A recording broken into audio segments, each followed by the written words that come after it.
तो दोस्तों, मैं आप लोग के बीच एक कहारवा लेकर आई हूँ। लाइक सब्सक्राइब जरूर करना दोस्तों, कमेंट बॉक्स में ज़रूर बताना।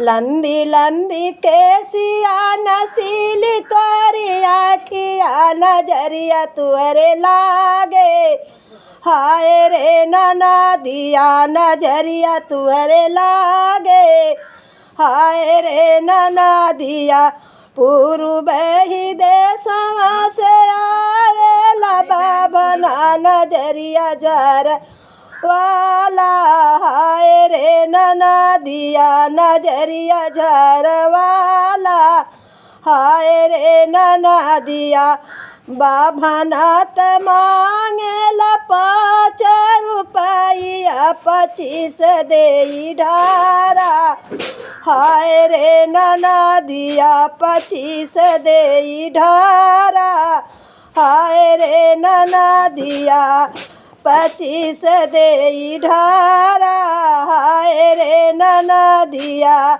लंबी लंबी केसिया नसीली तोरी आखिया नजरिया तुअरे लागे, हाय रे नना दिया नजरिया तुअरे लागे।